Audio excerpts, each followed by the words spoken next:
Aquí comienza Diálogo de Fe y Salvación. Un programa que pretende establecer una conversación permanente entre la Biblia, palabra de Dios, y la cultura de hoy. Diálogo de Fe y Salvación.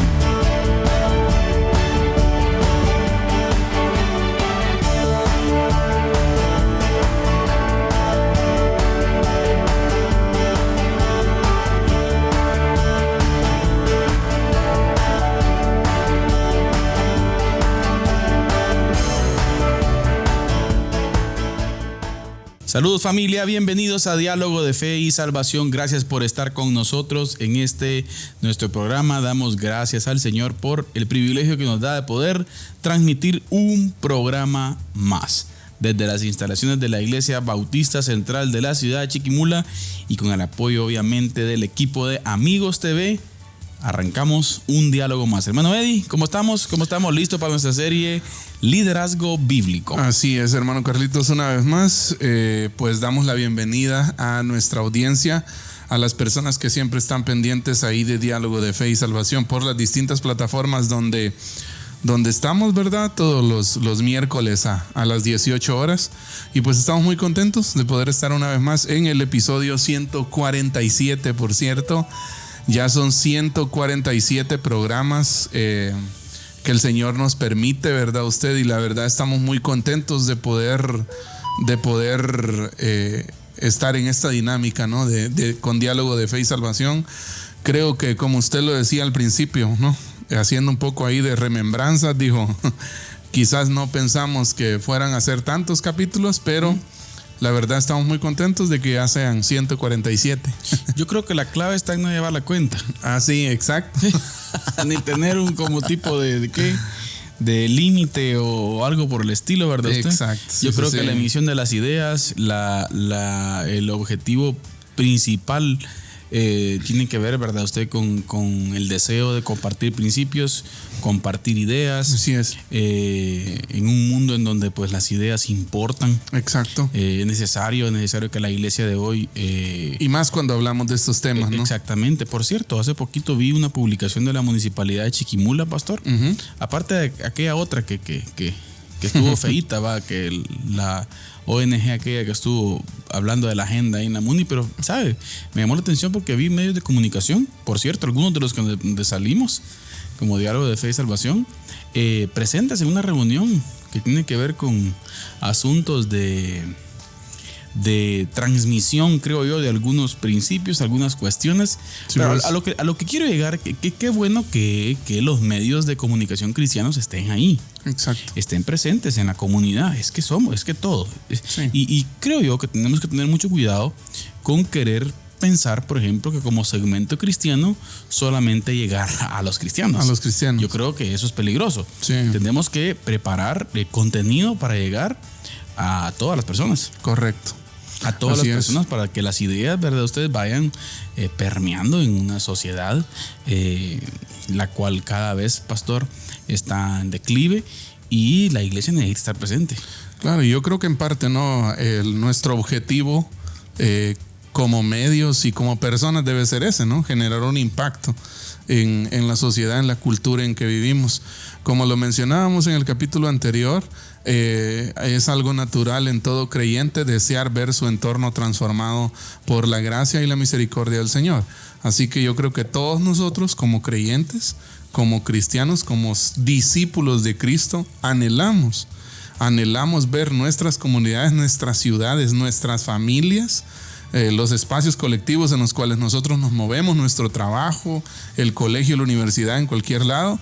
Yo creo que hay un anhelo natural porque esos espacios sean transformados por la gracia y el mensaje del Evangelio de nuestro Señor Jesucristo. Un paréntesis, pastor. Uh-huh. Obviamente conectado con lo que usted está diciendo. Usted hablaba de espacios, usted hablaba de impacto. Y hoy precisamente tenía yo un diálogo con una persona y hablábamos al respecto de eso. Yo en lo personal, pastor, le soy muy sincero. Uh-huh. Tengo una crisis, así literal, ¿verdad usted? Una crisis tal vez un choque. Es un choque con relación al modelo eclesial que hacemos. Sí, pues. El modelo del culto. Sí, pues. El modelo de hacer reuniones. ¿Usted piensa que la iglesia tiene que ser más disruptiva? Digo. No, es que mire, le ponía un ejemplo, por cierto, un saludo a nuestro hermano Mario Iglesias, ¿no? Usted allá. Saludos, Mario. Uribe Costa. Hasta Uribe Costa. En algún momento nos ha visto Mario. La región de Euskadi, ¿no? Euskadi es el Bilbao, Atlético. País Vasco. País Vasco, el Atlético de Bilbao. Bueno, el equipo de ahí, ¿verdad? ¿Sí? Pero hablamos algo, nos comparte siempre cómo va en su misión. Y solo quiero tomar en cuenta esto, pastor, de cómo el ministerio se realiza. Yo en lo personal, es una opinión personal, creo que es la forma. Sí. De profundizar en las relaciones con la gente. Sí. Correcto. De relacionarnos con la gente. Es que ahí está la iglesia. Y nosotros hemos reducido la iglesia a ir al culto. Nada más. Y con esa ida al culto, está bien, se edifica usted, pero es que usted no impacta. No trasciende. Sí, yo pienso que la ida al culto está muy ligada, ¿no? Con cosas para mí. Ya, o sea, hablando en un sentido personal, ¿verdad? Mi asistencia a los servicios, como estamos viviendo en una época, ¿verdad? Usted, eclesial, de mucho consumismo religioso, ¿verdad? Entonces, la ida al culto los domingos generalmente tiene mucho que ver con cosas, con tener cosas para mí y no realmente un desprendimiento de algo y dar yo. ¿Me entiende? O sea, ¿cómo yo puedo aportar a la comunidad, a las personas con las que me relaciono? Que es parte de lo que usted está diciendo. Y el problema es, mire, Eddie, que nos debemos a ellos. Exacto. O sea, como iglesia, el diseño natural de la iglesia es hacia ellos, hacia la persona que aún no conoce. Exacto. Y el problema es que el Señor vino a buscar y a salvar lo que se había perdido. Exacto. Y nosotros hemos enfocado la iglesia hacia nosotros. Ahora, en ese movimiento intencional hacia ellos, automáticamente nosotros somos edificados. Correcto. En las relaciones de alcance. Sí. Pero hemos limitado muchas cosas, fíjese, y es ahí donde no hemos permeado, donde las ideas no han permeado. Ha sido solo de manera institucional, ¿verdad? Usted, iglesia institucionalista. Se ha vuelto muy monótono, ¿no? Exacto. Y lo peor que también este hermano me tiraba una puya también por ahí, ¿verdad? Usted, porque bueno, ustedes hablan de eso, pero ¿cómo?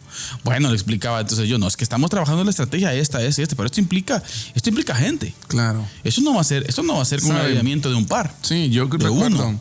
Yo creo que en algún momento cuando empecé iba a leer a escritores. Hay unos escritores ahí que quizás tienden a tocar, ¿no? A ventilar las heridas de la iglesia en cuanto a este tema, ¿verdad? Yo creo que Timothy Keller es uno de ellos. Sí. Hay un argentino que se llama Lucas Magnin también que habla mucho de eso, ¿verdad? Y precisamente la vez pasada también estábamos hablando sobre ¿cómo es que se llama? Fabián Liendo. Ya Sebastián Liendo también, que es el hijo de él y hace en teología de esta forma, ¿verdad usted?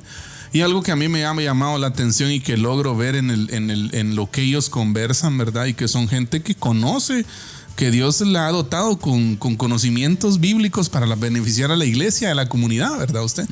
Y uno de los puntos que también yo creo que es totalmente válido que reflexionemos en eso, uno de los puntos que todos estos escritores están planteando es que, basados en el Nuevo Testamento, nosotros deberíamos de hacer un análisis riguroso de nuestra cultura, lo que nos rodea, y en base a eso ofrecer una propuesta de valor a la comunidad, ¿verdad usted? O sea, estamos hablando de presentar el evangelio, ¿verdad? Sí. ¿Ya? Pero quizás muchas veces nosotros lo hemos enmarcado demasiado en lo tradicional que recibimos nosotros en su mayoría fuimos evangelizados por misioneros norteamericanos, ¿no? Que ya traían un modelo y que muchas veces no fundaron aquí iglesias autóctonas, sino que vinieron a pegar el modelo que copiaron allá en Norteamérica, ¿verdad usted? Sí. Entonces y no siempre funciona ese modelo. No, claro. Tal vez hay una cultura específica en donde el modelo de culto funciona. Pero aquí no. Aquí no termina por llenar o por satisfacer. Y sabe, perdón, solo voy a completar esta idea. vivimos nosotros en una época en donde un culto a la semana, o 2 o 3, si usted quiere, nos sacia. No termina por saciar la sed de un discípulo de Cristo. Necesitamos buscar más allá, necesitamos búsqueda personal y necesitamos también involucrarnos en el quehacer comunitario nosotros, en el espacio donde vivimos y todo eso, y formar relaciones saludables con la gente y a través de ellas compartir el evangelio. Yo creo en el culto desde 2 perspectivas, pastor. Desde la perspectiva comunitaria, número 1, fortalecer relaciones. Entiendo que congregarse es no negociable. Fortalecer relaciones, motivarnos al amor. Entrenarnos. Lo vemos. Capacitarnos. En el Antiguo Testamento. Exacto. Malaquías, por ejemplo, habla de eso. Y en el Nuevo Testamento, obviamente, también. Número 1, comunidad. Y número 2, especializarnos. Sí.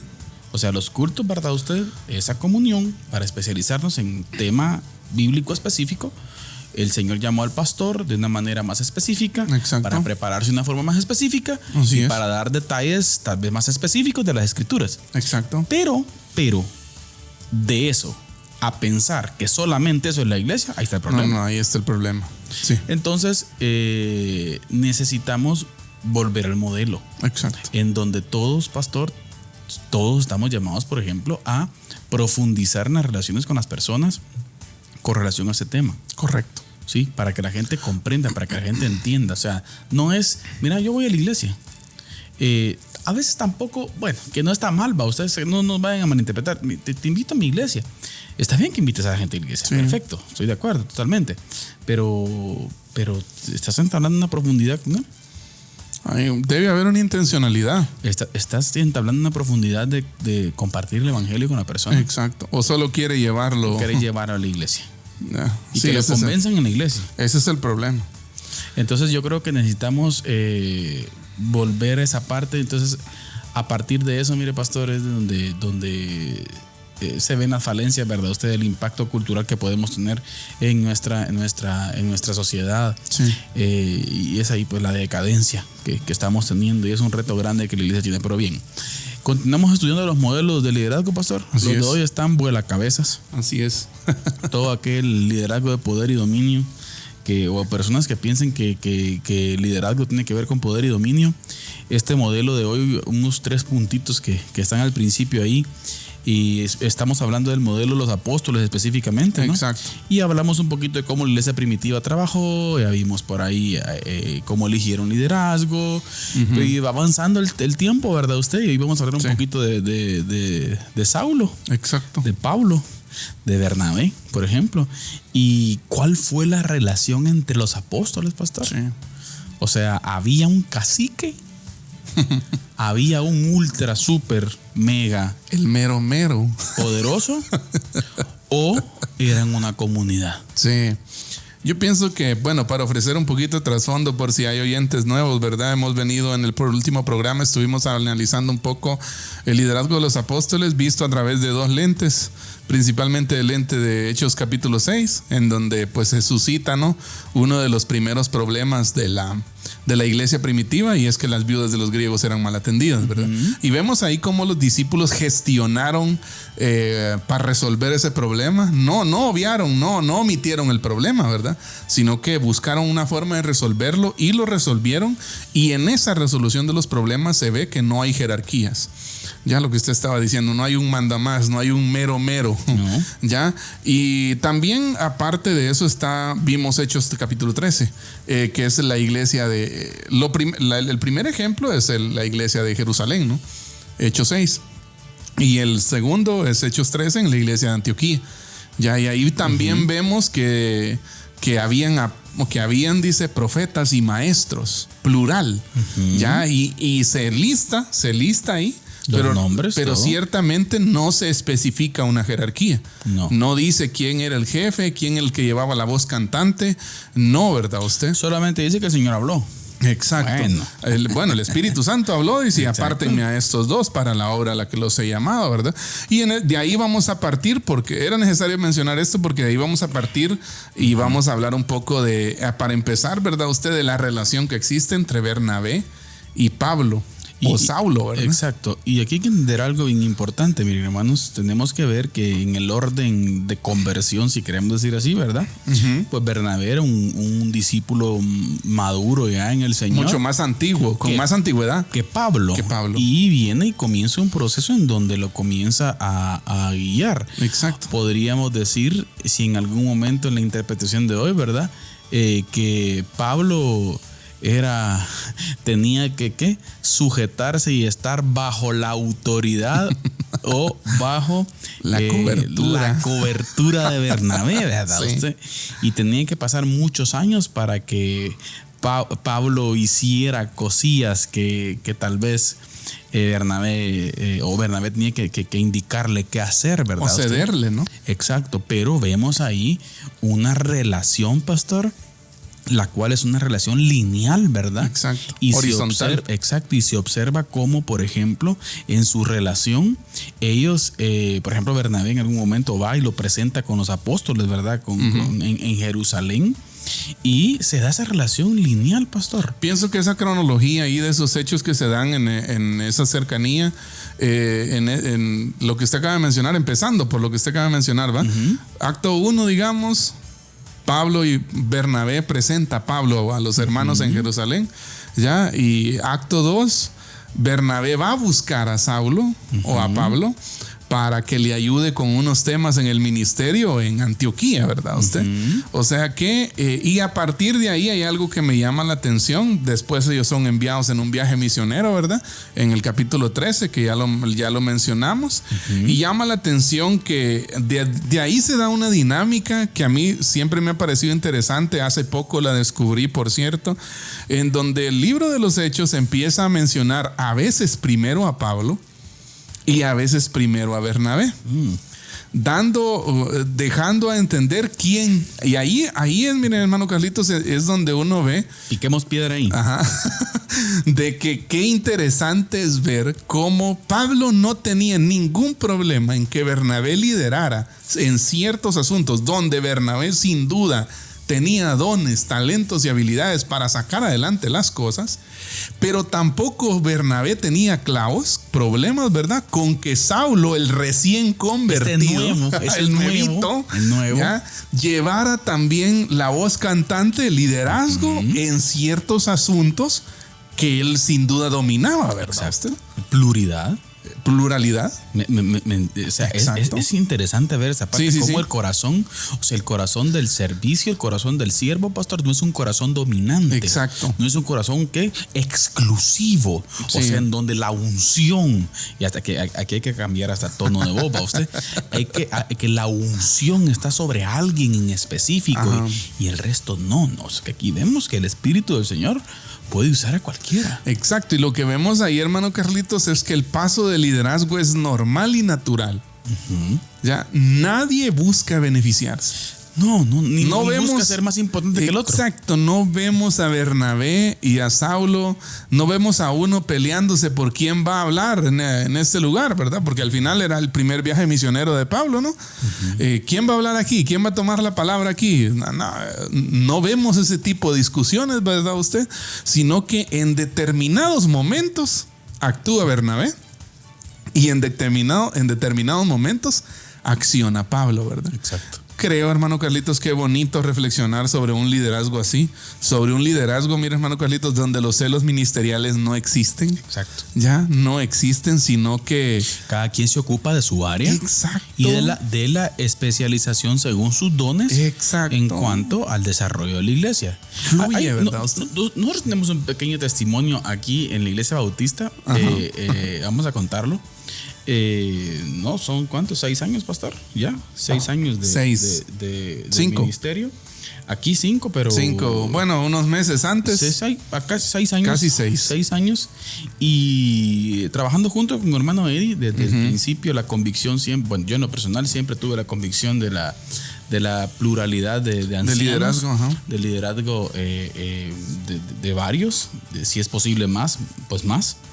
Pero siempre lo que quiero contar es de que siempre hay una pregunta. Mire usted, pero en la iglesia, ¿quién es el que manda? ¿Verdad? ¿Quién es el mero? O sea, siempre existe El cuestionamiento. Exacto. O La sea, curiosidad es saber, ¿no? nos cuesta ver. ¿Cómo ustedes pueden ser pastores dirigiendo una misma iglesia? ¿Cómo no se pelean, por ejemplo? Por ejemplo. Entonces, ¿pero por qué? Porque miramos una escala jerárquica siempre. Sí, es que la verdad es que estamos tan acostumbrados a ver un modelo jerárquico y piramidal que ya nos parece normal. Exacto. Ya nos parece normal tener a alguien en la cúspide de la pirámide, Sí, ¿verdad? ¿Usted cúpula. para qué? Para que domine y para que diga qué se va a hacer y qué no se va a hacer, ¿verdad? Usted. Exacto. Y si es posible que mande al otro que dice que es pastor también. Exacto. O sea, por ejemplo, y no funciona así, queridos hermanos. Funciona en un sentido en donde cada uno con nuestros dones, con nuestra especialidad, con Cada uno nuestro ministra a los carácter. otros, ¿va? Exacto. Ministra y obviamente hay cargos, hay responsabilidades específicas en donde cada uno nos desempeñamos sin estar averiguando que quién es más o quién es menos. Exacto. Pero eso, y aquí lo encontramos, por ejemplo, muy marcado, ¿no, Pablo? Usted, fuera de cámaras, hablábamos un poquito acerca de algunos ejemplos, por ejemplo, de Pablo que no tenía ningún problema con mencionar los que andaban con él. Exacto. O sea, la gente que le colaboraba. Que de hecho casi nunca Pablo anduvo solo. No. O andaba con Lucas, Claro. que era quien narra el libro de los Hechos, ¿no? Tercio, por ejemplo, la otra que andaba con él también. O anda con algo, Marcos. Marcos anduvo Ya, con él. Bar, que al primero lo echó, ¿verdad? Pero después lo volvió a jalar, Pero mire ¿verdad? qué usted? interesante. ¿Y sabe quién influyó en que lo tomara de regreso? Ajá. Bernabé, ¿verdad? Porque Sí, pues. Bernabé, según la definición del nombre de él, pues, tiene que ver con un tipo que pasivo, ¿verdad? Usted de Exacto. carácter. Ahora, Además, Pablo era militar, ¿va? sí, Usted, pues. Pablo tenía, era que algo mecha corta, siento yo. Y Bernabé tenía una mecha más grande, ¿verdad? Usted?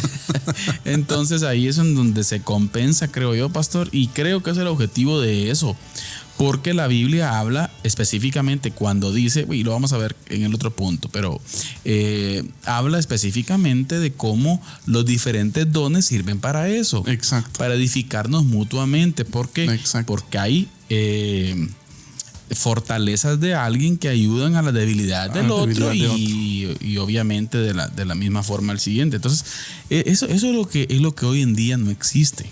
Sí, muchas Tenemos veces. ese problema.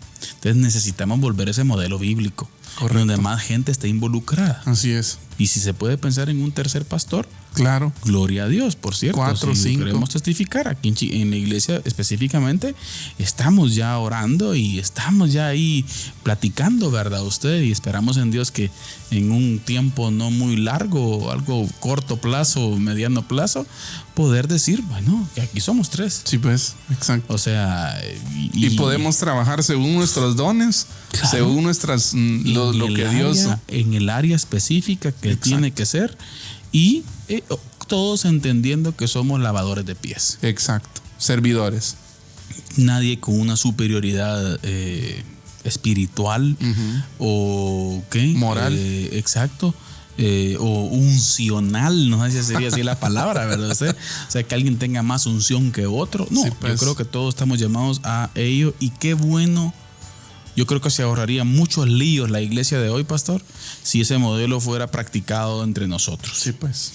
Pero bien, vamos porque ya tenemos el tiempo de la cápsula del día. Así Nuestro es. hermano Eddie Osorio nos comparte siempre buenos principios, y hoy creo yo que tiene por ahí una cápsula muy buena nuestro hermano Eddie, así que pongan atención a la cápsula de hoy de nuestro hermano Eddie Osorio. Adelante, hermano Eddie. Diálogo de Fe y Salvación presenta la cápsula del día. La cápsula del día. Corría el año 1948. La tuberculosis avanzaba mientras un escritor de nombre George Orwell escribe un nuevo libro. Sabe que este será su último libro, que de hecho fue publicado unos meses después de su muerte. En esas páginas, Orwell escribirá lo que le ha tocado vivir: el colonialismo inglés en la India y Birmania, los medios de comunicación convirtiendo la mentira en verdad, y a los amigos en enemigos durante la Guerra Civil Española, las demencias del nazismo, del fascismo y del estalinismo. En esas páginas, él plasmará toda la barbarie, todo lo que estuvo sufriendo en esos años. Terminada la guerra, la paz no llegó. Orwell advirtió los gérmenes del totalitarismo presentes en todas las sociedades del mundo, intuyó que el planeta se dividiría en bloques antagónicos y que siempre iban a estar en pugna, y es precisamente eso lo que Orwell trata de plantearnos y contarnos en su libro, muy famoso por cierto, que lleva el título de 1984. Fue publicado en 1950 en Londres. 7 meses antes, fue antes de su muerte, y constituía más una advertencia que una profecía, podríamos decir. Algunos han dicho que Orwell fue un profeta y que profetizó muchas cosas que ahora nosotros estamos viviendo, pero ciertamente creo que Orwell también nos estaba advirtiendo, ¿no?, ciertas cosas que hoy nosotros estamos viviendo. En julio del año 1984, pues se publica al final esta novela, y se han hecho muchísimos análisis a partir de este libro, y podríamos decir que esta obra del inglés George Orwell es una obra de ficción en la cual Orwell, se imagina cómo será el futuro. ¿Cómo será el futuro al finalizar la Segunda Guerra Mundial? Y ciertamente él le puso 1984 porque él pensaba, al menos él pensaba que este tiempo iba a tardar en llegar, pero algunos argumentan de que el tiempo avanzó súper rápido y que ese año, 1984, llegó mucho antes de lo que muchos de nosotros esperábamos. Y quiero compartir 3 elementos característicos de este libro que parecen interesantes para el análisis de nosotros. Primero, una cosa que Orwell da a conocer con insistencia es lo referente a la manipulación de la historia. Hay un personaje en el libro llamado Winston Smith. Trabajaba en el, escuche usted, Ministerio de la Verdad. Recordemos que el libro en parte es ficción, ¿no? ¿Ya? Y una cosa que tenía que hacer cada día Winston Smith era revisar la historia, leer los periódicos y libros para acomodarlos a lo que el partido decía. Sí, porque había un partido que era el que gobernaba, existía un partido que dominaba la sociedad, y había que demostrar que la ideología de esos periódicos, de esos medios de comunicación, de esos libros que se estaban publicando, iba de acuerdo a lo que decía el partido o a la ideología del partido. Una situación así asusta, ¿ya? Pero en América Latina hemos visto estos ejemplos con mucha frecuencia. Ya en América Latina hemos visto cómo muchas veces la ideología de los medios de comunicación, la ideología de los medios escritos, aún la ideología de universidades y de casas editoriales, terminan por ajustarse a la ideología de un partido político. Y es triste realmente, pero es muchas veces lo que pasa en nuestra querida y amada Latinoamérica. Segunda cosa que quiero señalar del libro de Orwell. Otra cosa que él nos advertía es que iba a existir un lenguaje demasiado ambiguo, en lo cual el negro posiblemente no sea tan negro como nos lo pintan, y en lo cual lo blanco no signifique tal vez tan blanco como lo están pintando. Tal vez la paz no sea la paz que nos mencionan.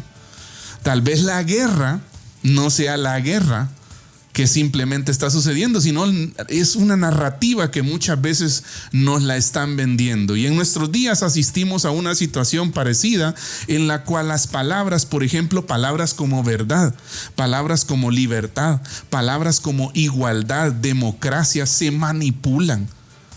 Abusan del significado de estas palabras y muchas veces terminan por alejarse totalmente de lo que en su sentido original estas palabras significaban. Y lamentablemente es lo que estamos viviendo, como decíamos, en Latinoamérica y también en Guatemala. Tercero, una expresión famosa del libro 1984 de Orwell es la siguiente: el hermano mayor te está vigilando. El hermano mayor te está vigilando. ¿A qué hacía referencia Orwell con esto? A que el mundo del futuro, según él, se iba a convertir en una pesadilla porque la privacidad iba a dejar de existir. En ese sentido, puedo decir con toda seguridad que Orwell le apuntó correctamente a advertir a la humanidad sobre la vida privada, la vida individual, vida que muchas veces ya no es posible.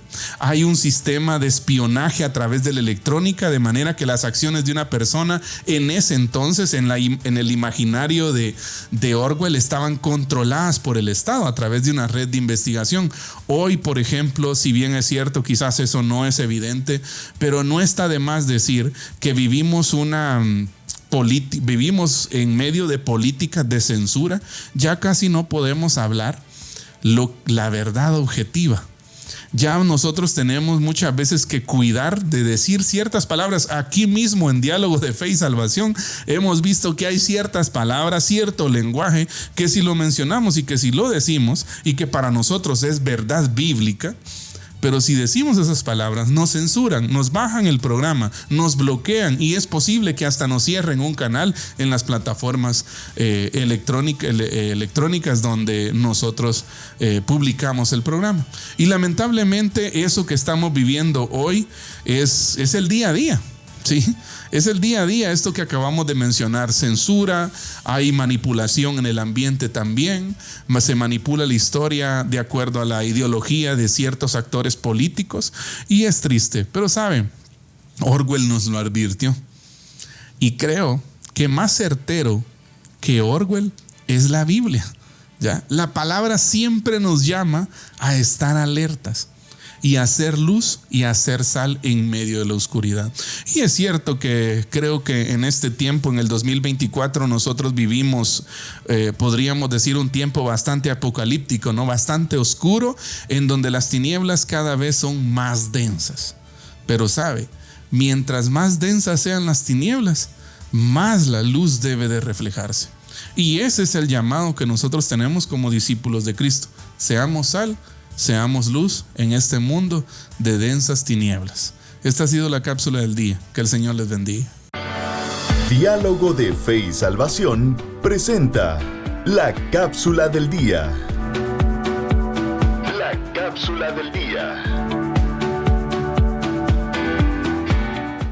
Bien, estamos de vuelta acá en Diálogo de Fe y Salvación y estamos de vuelta para continuar hablando sobre liderazgo bíblico después de la cápsula de nuestro hermano Eddie. 1984, pastor, no se equivoca. Bueno, no es que no se equivoque, pero no es de juzgar demasiado a la gente que a George Orwell lo llamó profeta. O sea, sí, es increíble la capacidad de análisis. En un sentido cultural y social, claro, le apuntó casi correctamente. O sea, hoy en día, por ejemplo, hay muchos, he visto algunos memes por ahí, va usted, que Orwell, por ejemplo, sale como admirado de cómo le pegó específicamente, ¿verdad usted? O que todavía incluso está peor que como él apuntó. Llama la atención que uno de los puntos que usted mencionaba del control, salía hace poquito una imagen ahí, ¿verdad? Donde decía calle 1984 y ahí una cámara. O sea, ¿cómo, verdad usted? Exacto. Hoy en día se está dando todo eso. Y hay un tema específico, lo que usted decía, el efecto panóptico. Ajá. Con relación al control, Eddie. Estamos siendo controlados.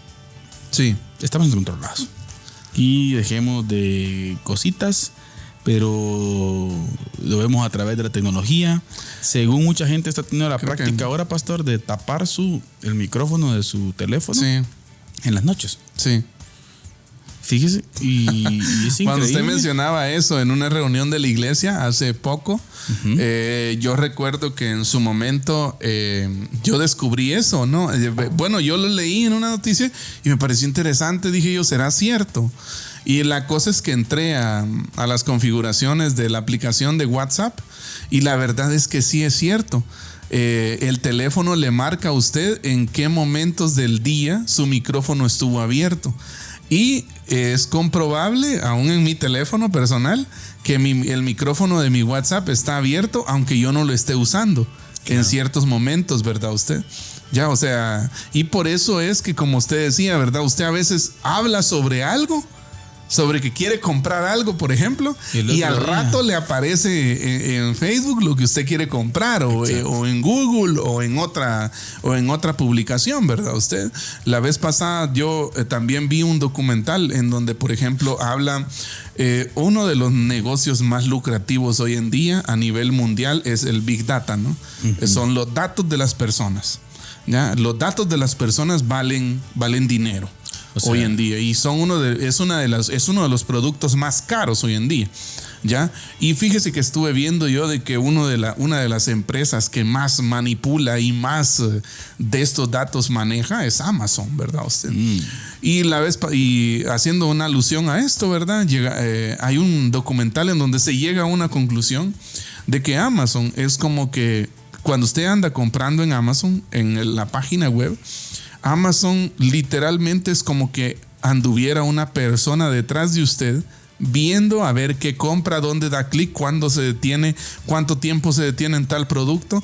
Y es por eso dice que Amazon puede llegar escuche usted, puede llegar a determinar cuando una mujer está embarazada antes de que ella lo sepa. O sea, los datos. Por sus hábitos de compra, exacto, por las cosas que está viendo. O sea, Amazon puede saber antes incluso que ella sepa que está embarazada. Amazon lo sabe. ¿Ya? Y uno dice, ¿es en serio? Bueno, pues es el mundo en el que estamos viviendo, ¿verdad?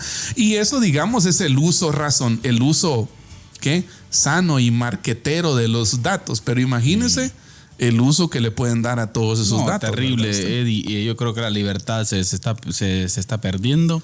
Y es clave, por ejemplo, porque esos son negocios millonarios, Eddie. Porque, por ejemplo, con esos datos alguien puede montar una empresa en algún lugar. Exacto, sí. Sabiendo los gustos del pueblo chiquimulteco, por ejemplo. Exacto. Todo. Sí, horarios, todo. O sea, casi que lo que usted está pensando. Usted. Claro, pero bien. Bueno, continuamos entonces con la temática que hoy nos aborda después de pequeños comentarios, Eddie. Pero saludemos a nuestra gente que está a través de, en primer lugar, el canal. Así es. Amigos TV. Gracias por estar con nosotros, mis queridos hermanos. Hay varios que nos ven a través del canal 45 de Telecom. Así es. Y asimismo por los diferentes canales de las diferentes empresas de cable. Así allá es. por la Transversal del Norte. En Petén, frontera con Belice. Sí. En Hualán. Exacto. San Diego. Sí, San Diego también. Saludo especial a todos. Esquipulas, Chiquimula, las aldeas, Shusho arriba. Muchas gracias. Gracias por estar con nosotros. Así también es. acá a través del Facebook, Pastor. Nuestro buen amigo Juan Carlos Seferinos, un amigo nuestro, Pastor, de trabajo. Gracias, Carlitos, por estar ahí. Mano Juan Alonso también, que no falla. Mano Juan Alonso, le vamos a dar un premio, Pastor, a fin de año. Se merece su pana. Una panita. Se merece su panita, hermano Juan.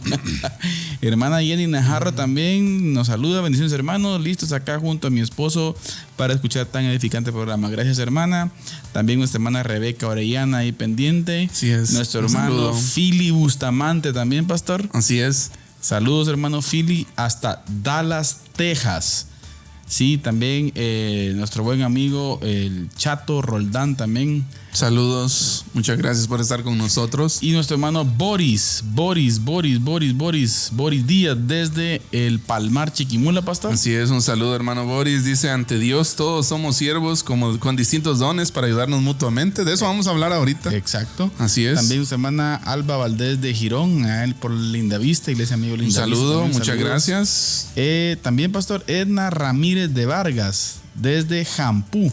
Así es. Un saludo, hermana Edna. Gracias por estar pendiente del programa. Y nuestro hermano Edilson también, residencial Las Perlas, ¿no? Así es. Gracias por estar con nosotros. También en las diferentes radios, Pastor. Así es, Radio Alternativa, Radio Cultural Amigos. Y por supuesto quienes también nos escuchan a través ya cuando el programa queda grabado ahí en Spotify. En Spotify también, muchas gracias. En Saludos YouTube. Los spotiferos. Así es. Muchas gracias por estar ahí con nosotros. Siempre les animamos a que nos puedan ayudar ustedes a compartir el programa para que pueda llegar a más personas, ¿verdad? Pero bien, retomamos la temática, hermano Carlitos, después de este paréntesis. Pablo, estamos hablando un poco del liderazgo de Pablo y Bernabé. Y vamos a pasar a un pequeño espacio en donde vamos a hacer énfasis, hermano Carlitos, sobre el modelo de liderazgo de Pablo. Pablo en todo tiempo buscaba trabajar en equipo, discipulando a otros para continuar el ministerio. Exacto, casi siempre. Es muy raro que se mencione a Pablo Solo. Sí. Nunca vimos a Pablo como un llanero Incluso solitario. hasta en la cárcel a veces. Junto. Hasta la cárcel se llevó. Había gente ahí con él, ¿verdad usted? Ya, escribiendo las cartas Buen y punto todo ese, eso. mire. ¿Sí? Así que si alguien se considera un buen amigo, lo va a acompañar usted a la cárcel, ¿no? Imagínese. O sea, pero hasta ese punto, ¿verdad? Claro, usted? imagínese. ¿Ya? Para eso es también, mire, se evidencia en las referencias que Pablo hace, por ejemplo, a Tito. Él a Tito lo llama en 2 Corintios 8:23 como su compañero y colaborador. Y Tito era un patojo Sí. delante de Pablo, ¿verdad? Usted, Timoteo también, ¿verdad? Y ambos en su momento son llamados colaboradores, A ser parte del equipo. compañeros de ministerio, compañeros de milicia, ¿verdad usted? O sea, ¿qué vemos ahí? Que Pablo tiene una mentalidad de liderazgo multiplicador. Exacto. Pablo anhela que otros también lideren, ¿verdad usted? Por ejemplo, a Epafrodito le llama su hermano y compañero de milicia en Filipenses 2:25. Y al grupo de personas mencionadas en Filipenses 4:3 como compañeros fieles, dice, colaboradores míos que combatieron juntamente conmigo en el evangelio. Imagínense. A toda la familia, a todos los líderes que se reunían en la casa, en la casa esta, ¿no? Exacto. O sea, compañeros de milicia. Exacto, o sea, ¿qué es lo que vemos aquí entonces? Que Pablo ve el liderazgo como un trabajo de equipo. Y mire, Eddie, yo creo que la iglesia hoy en día necesita entender esto. Necesitamos entender esto, familia. Un avivamiento de una iglesia se va a dar en base a el macro de la iglesia. Así es. No con el avivamiento de una persona. Sí. ¿Sí?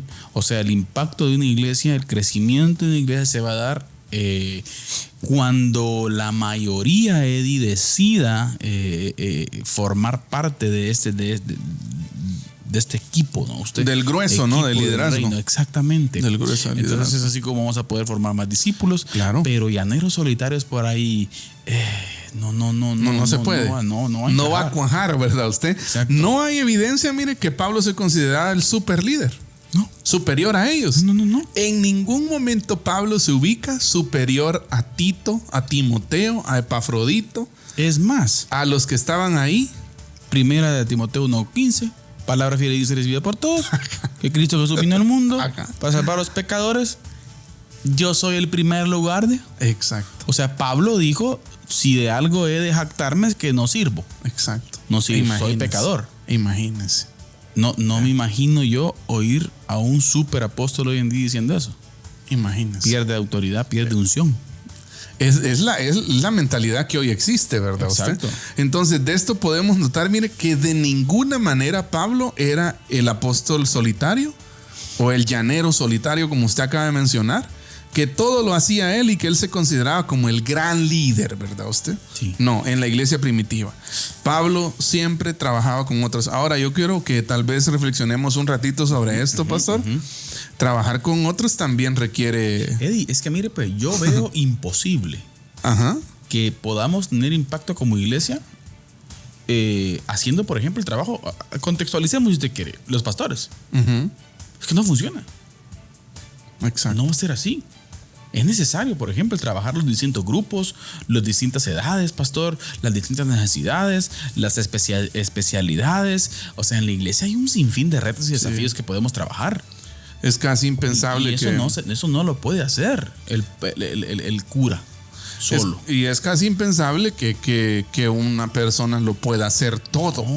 Yo no dudo que el Señor haya puesto más de un don. El Espíritu Santo haya repartido quizás más de un don en un pastor o en un líder, ¿verdad? Usted, en varios. Claro. Pero tampoco los puede tener todos. No, Sino, no, ¿qué sentido? no. ¿Qué sentido tendría ser parte del cuerpo de Cristo? No. ¿Qué sentido tendría ser parte de la comunidad de fe? Si una sola persona ejerce todos los dones. No, de por gusto el Señor utiliza la imagen, la ilustración, ¿verdad, pastor? Del cuerpo. Exacto. O sea, el cuerpo. Entonces todos. Entonces aquí juega un papel importante cada miembro, cada discípulo de Jesús que decide seguir a Jesús, juega un papel importante en el desarrollo de la iglesia. Así es. Este papel lo jugamos todos, no solamente una persona en específico, sino todos. Así y es. esto es clave, Eddie. Así es importante eso, hermano Carlitos, pensar sobre esto, ¿no? Y meditar sobre ese modelo de liderazgo que Pablo desarrollaba y que lo vemos presente en sus cartas. Uno de los ejemplos que a mí me llama la atención y que también vale la pena, creo, comentarlo, es Hechos 15, ¿no? Cuando Pedro y Pablo dan informes a los apóstoles. Buen punto. Y a los ancianos, ¿verdad? Pero me llama la atención que quien cierra la reunión, mire pues, quien cierra la reunión y quien da las conclusiones generales no es ni Pablo, ni Pedro, no es el discípulo que se recostaba en el pecho de Jesús, el amado. No es Jacobo. ¿Me entiende? O sea, es Jacobo quien cierra y da las conclusiones. ¿Ya? Y usted puede leer Hechos capítulo 15, ahí está. Y aquí hay un contexto clave. Ajá. El concilio de Jerusalén. Ajá, exacto. Jacobo era un tipo pasivo. Exacto. No de por gusto le llamaban, ¿verdad? Usted a alguien que oraba mucho. Uh-huh. Entonces puedo imaginarme que el tipo era el mediador. Puede ser. Acuérdese que hubo sí, agarre. Hubo un tirón ahí entre Pablo y no Pedro, pequeño, ¿no? no pequeño, Exacto. no pequeño. O sea, ahí hubo ¿qué? Nervios encendidos, viejo, entre estas personas. Así es. Pero este tipo llama la atención de cómo, mire, él intervino por ejemplo, tuvo esa participación específica conforme a sus dones. Exacto. O sea, nos dicen mucho eso, Eddie. Correcto. De qué importante es que existan diferentes personas con diferentes dones en el ejercicio de liderazgo. Exactamente. Entonces, una vez más, hermano Carlitos, en Hechos 15 y en estos ejemplos que estamos viendo, no vemos nosotros ni siquiera un pequeño indicio de jerarquía. Uh-huh. Vemos nosotros un liderazgo horizontal. Vemos nosotros pluralidad de ancianos, pluralidad de liderazgo, ¿verdad usted? Al contrario, mire, podemos decir, o sea, al contrario de ver una jerarquía, vemos, por ejemplo, que Pedro, en una clara advertencia contra este tipo de liderazgo piramidal, ¿ya? Uh-huh. Ya, Pedro en su primera carta, Pedro dice: ruego a los ancianos que están entre vosotros, yo anciano también con ellos. Ya, o sea, Pedro no se identifica como el jefe. Exacto. Miren, yo soy el apóstol que anduve con Cristo, así que quietecitos todos. Sí, ustedes están bajo mi cobertura. Ajá, o sea, no vemos. Lo que ustedes van a hacer, les voy a decir yo. Exacto, o sea, ¿por qué él podría haber dicho, miren, la autoridad la tengo yo porque el Señor nos la pasó a nosotros. Exacto. Y era hasta cierto punto creíble, pero vemos a Pedro siguiendo en parte el ejemplo de Jesús. Ya no estableciendo un liderazgo piramidal o de jerarquía, sino estableciendo un liderazgo de cuidado, de comunidad y testigo de los padecimientos de Cristo. Dice que soy también participante de la gloria que será revelada. Apacentad la grey de Dios, dice que está entre vosotros, cuidando de ella, no por fuerza, sino voluntariamente, no por ganancia deshonesta, sino con ánimo pronto, no como teniendo señorío sobre los que están a vuestro cuidado, sino siendo ejemplos de la grey. Es interesante, fíjese la frase griega ahí traducida, Eddie, que tiene que ver con teniendo señorío. Uh-huh.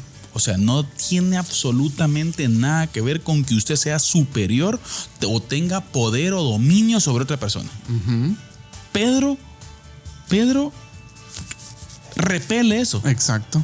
Repele que la autoridad de Jesús sea, o sea, de la autoridad del Espíritu Santo en usted, ajá, sea para enseñorearse de otra persona.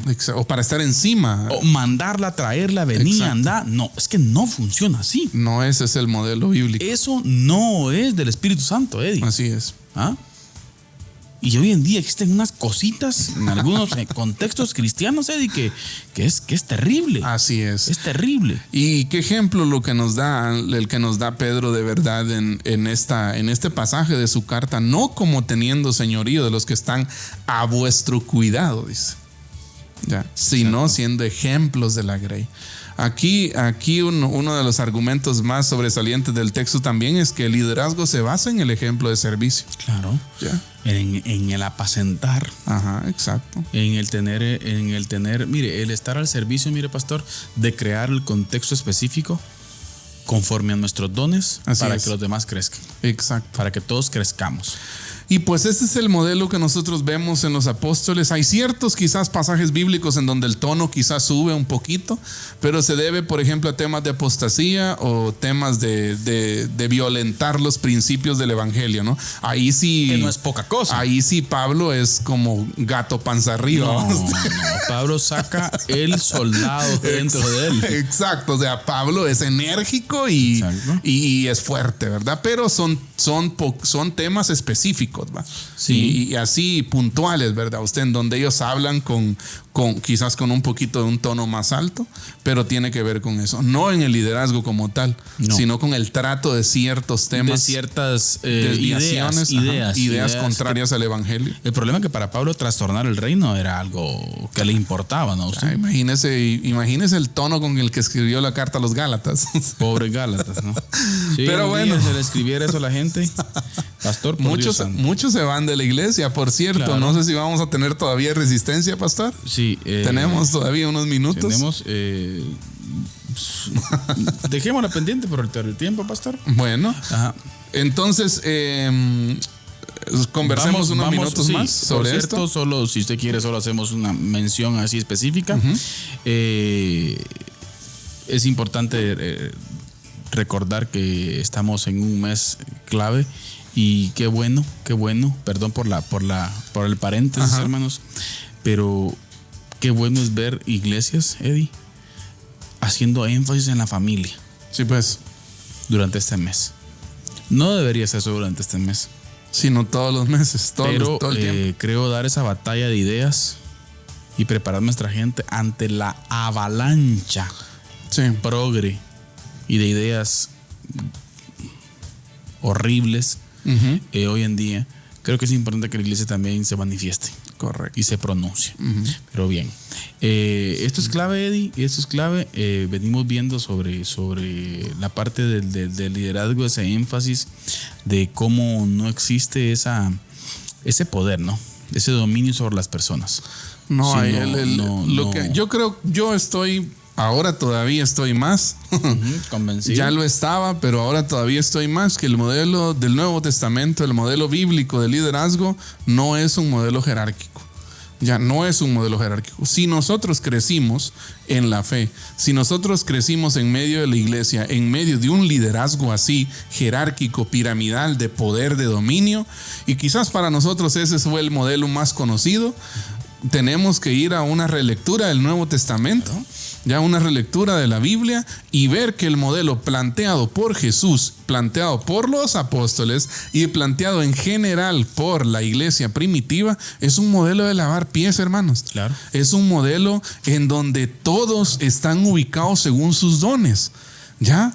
Con el objetivo de ayudar a los demás. Correcto. Para los dones en sí tienen porque eso vamos a hablar en el otro programa, ¿no? Los dones en el liderazgo. Pero en sí, para adelantarlo un poquito, ¿verdad? Los dones tienen un propósito y es la edificación del cuerpo de Cristo. Y todos los dones tienen su importancia dentro del cuerpo, ¿no? Dentro de la iglesia. Y aquí es donde vale la pena también mencionar que el liderazgo también es un don. Claro. Usted lidera porque el Señor se lo permite y porque el Espíritu Santo decidió. Le da esa capacidad. Exacto, decidió que usted pueda tener ese don de liderazgo.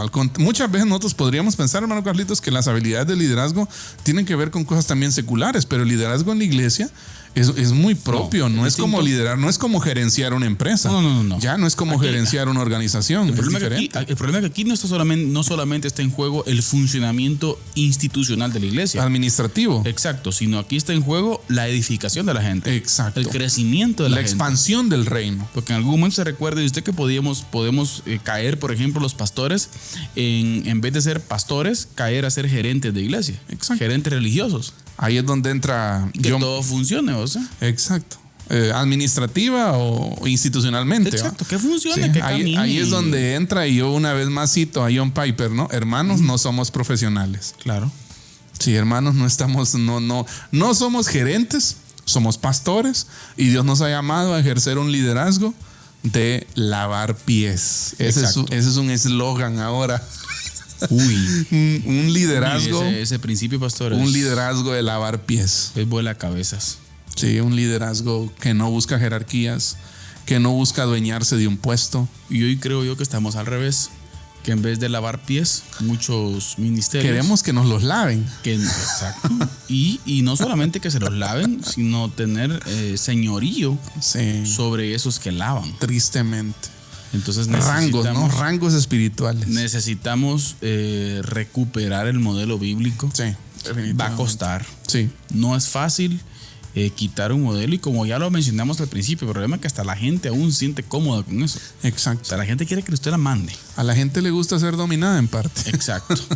Entonces, bueno, lamentablemente, ¿verdad? Pero necesitamos recuperar ese modelo libre. Así es. Ese modelo libre, pastor, en donde libremente decidimos lavar los pies de las personas. Así es. No porque me lo impongan, ni por ganancia, Amén. ni porque yo quiera ser visto como un lavador de pies tampoco. Exacto, sino que porque el carácter de Cristo en nosotros, el cual está luchando también con nosotros, ¿verdad? Usted, para poder conformarnos a su imagen, eso es fuerte. Sí, no hay que perder de vista también que lavar pies es una vocación.